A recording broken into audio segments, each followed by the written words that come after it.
இப்போ பாட்டில் ராதாவை வந்து நீங்கள் கம்ப்ளீட் பண்ணதில் ஆஸ் நீங்கள் அனிமேட்டராக இருந்த எக்ஸ்பீரியன்ஸ் இருக்குல்ல, அது வந்து ரைட்டிங்லையும் எக்ஸிகியூஷன்லையும் உங்களுக்கு எவ்வளோ தூரம் ஹெல்ப் பண்ணுச்சுன்னு நினைக்கிறீங்க? எனக்கு நிறைய நான் அனிமேட்டரோட திங்கிங் பேட்டர்னில் தான் என்னோட ஒர்க் ஸ்டைல் இருக்கும்.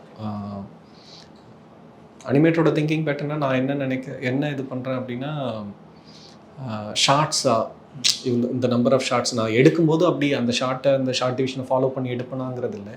ஆனால் ஷார்ட் டிவிஷனாக இந்த சீன் இப்படி தான் அப்படிங்கிற ஒரு கிளாரிட்டி இருக்கணும்னு நினைப்பேன். அண்டு எவ்ரி சீன் வந்து என்ன மாதிரியான கலர் பேலட், என்ன மூடில் அந்த ப்ரைமரியாக என்ன கலர் ஸ்கீமில் அது இருக்கலாம் அப்படிங்கிறத பற்றி ஒரு சின்ன ஒரு இது இருக்கும். அது லைவில் வந்து அந்தளவுக்கு நம்ம அச்சீவ் பண்ணிட முடியுமா அப்படிங்கிறது பெரிய கொஷின் வச்சுக்கோங்களேன்.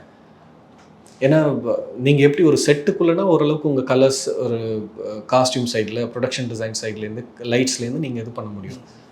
லைவில் வந்து அந்த கலர்ஸ் எல்லாம் அச்சீவ் பண்ணிட முடியுமா அப்படின்னா அது ஒரு கொஷின் இருந்தாலுமே எனக்குமே அது லேர்னிங்காக தான் இருந்தது. நான் ஆனால் அந்த இதுதான் பேலட் இப்படி தான் பண்ணணும்னு சொல்லி ஒன்று டிசைட் பண்ணிட்டேன்.